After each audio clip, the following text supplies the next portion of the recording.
For the next hour or so, you and I are going to follow a life that quite literally changed the world.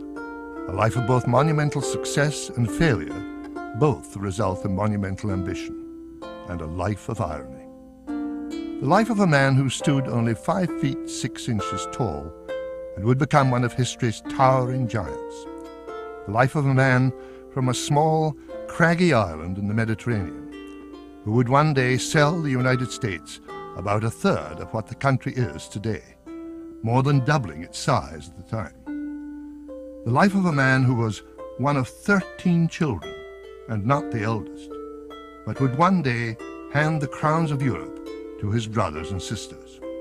The life of a man who had not a drop of French blood in his veins, but would one day crown himself Emperor of the French, and the life of a man who shared one of the greatest love stories of all time with his Empress, and would one day divorce her. Here, then, is the life of Napoleon Bonaparte, expressed in the most comprehensive portrayal of his life and times ever assembled in one place. Incomparable, priceless, extensive.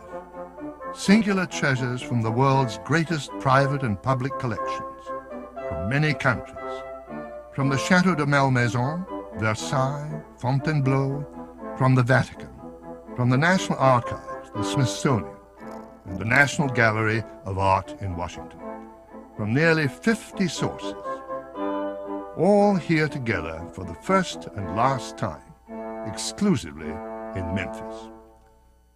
Let's begin our journey at the end, listening to Napoleon's own words as he describes his own life near its end, in exile on the island of St. Helena. I sealed the yawning abyss of anarchy and thwarted chaos. So begins Napoleon in a conversation with General Lacasse, held on St. Helena, May 1st, 1816. I inspired all forms of ambition, rewarded merit on every occasion, and stretched the bounds of fame.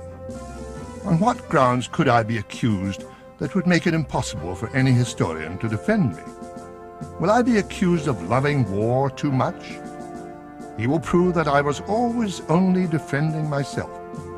My ambition, no doubt he will find that I had a good measure of such, but of the noblest and highest sort that might ever have existed. Napoleon fell silent, and after several minutes he finished his thoughts to the general. My dear friend, here in a few words you have my full story. A full story indeed.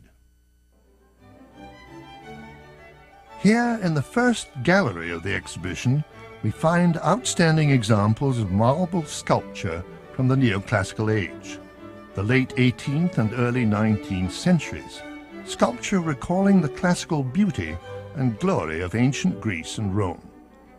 And we find ourselves in the midst of Napoleon's family, his brothers and sisters, their husbands and wives, to become the rulers of Europe by the grace of Napoleon. Here, for instance, is Napoleon's youngest sister, Caroline, in a bust from the Carrara workshop after an original by Antonio Canova. She would receive from her brother the titles of Imperial Highness of the Grand Duchy of Berg and Cleves and the Queen of Naples. Here is her husband, Joachim Murat, one of Napoleon's bravest cavalry officers before the marriage, royalty after. Here is Napoleon's oldest sister, Elisa, Princess of Piombino and Lucca, Grand Duchess of Tuscany, ruler of Carrara, where this marvelous marble came from, benefactor of the Italian sculptors of these busts of her family, under the direction mainly of Lorenzo Bartolini. And here is Napoleon's father, Charles-Marie Buonaparte, pronounced in the Italian manner, a lawyer. His family had come to Corsica from Genoa in the 15th century, claiming royal blood. And until the day he died, when Napoleon was 16, his father sought recognition as a noble by France, so that his children might benefit. Little did he know what his third child would achieve. Meet the mother of Napoleon and his 12 brothers and sisters, Letizia Romolino, the daughter of a royal family originally from Tuscany. In a work from a Canova original, Her Imperial Highness Madame Mère, mother of the Emperor, would outlive her most famous child by 15 years. His first, once and always love, Josephine, in another bust from the Carrara workshop, carved under the direction of Bartolini. Josephine, the last word Napoleon would speak. And the woman for whom he would divorce Josephine so that he might produce an heir, the Austrian Grand Duchess Marie-Louise, complete with her round eyes and Habsburg lip. A colossal bust of Napoleon as first consul, from the original plaster of Antonio Canova, which he used as the head of his monumental statue of Napoleon as Mars the Pacificator, the god of war as peacemaker.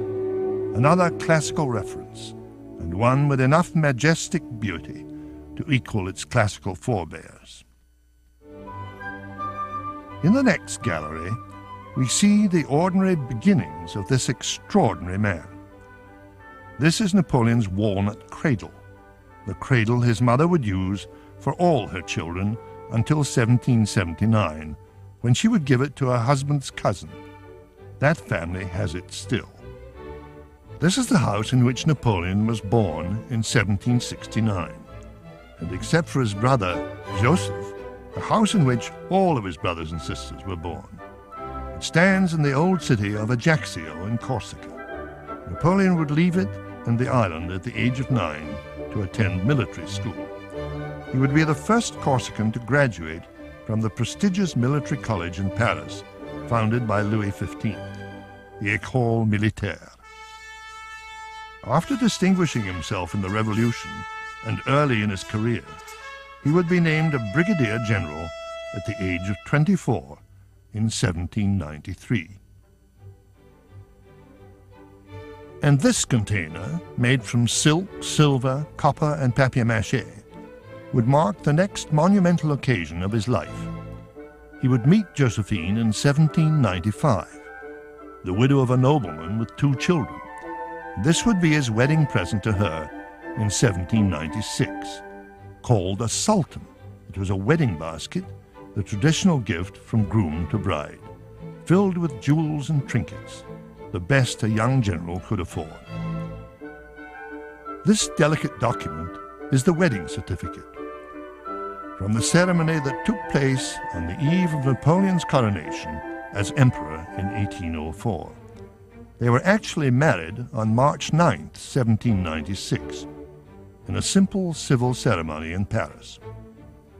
They both lied about their ages, both claiming to be 28, when she was actually 32 and he was 26.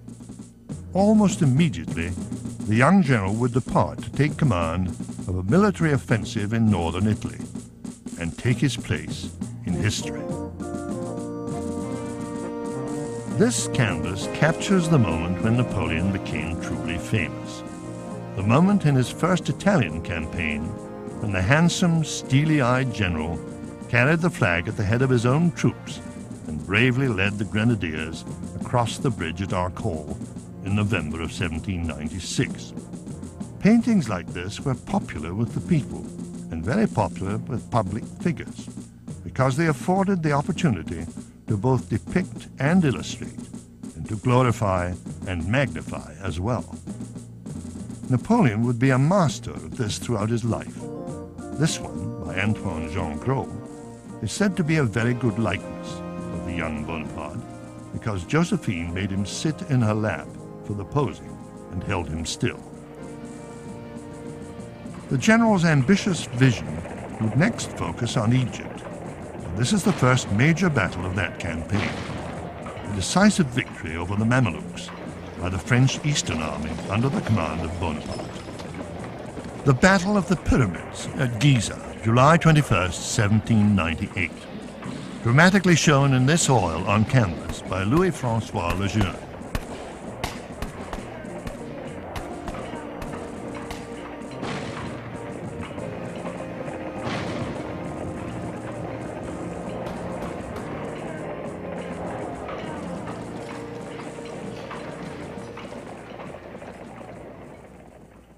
As a result of that victory, Napoleon would be given this magnificent saddle, once the property of a Mameluke nobleman, now the gift of Napoleon's officers to the general.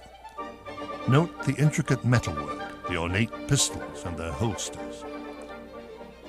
This is a Mameluke saber, taken on the battlefield and worn by Napoleon. Above it is the red, white and blue sash of the uniform of the General of the Republic, the very one Napoleon wore tied around his waist during the Egyptian campaign. In this, the next gallery of the exhibition, we begin to see more and more how the career, the life of Napoleon Bonaparte became the legend of Napoleon Bonaparte.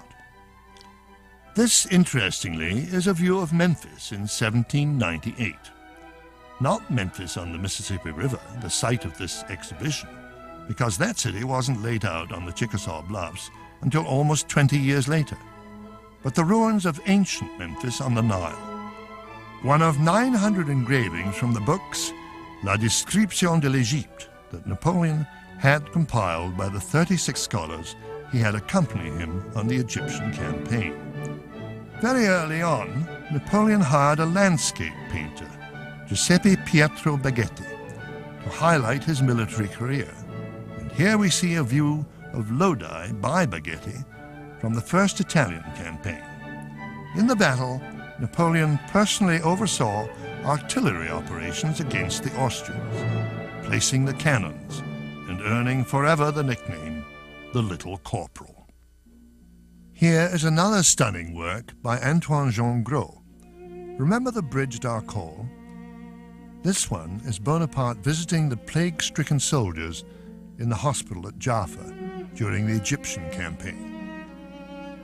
After the victory at Jaffa, the plague broke out, and between 7,000 and 8,000 of Napoleon's troops died. In this painting, we see hard fact and colorful fiction, a powerful combination to advance a career. Fact: Napoleon did, to his fearless credit, actually visit his men at the hospital on March 11, 1799. Probable fiction: touching the open sore of a plague victim, an interpretation by Gros to impress the soldiers and the people of France, to build the legend. As France's fortunes fell in Egypt, opportunity for Napoleon was rising at home. The French government was in crisis, and Napoleon would return to lead a coup d'etat and emerge as the new chief of state, the first consul, in the fall of 1799.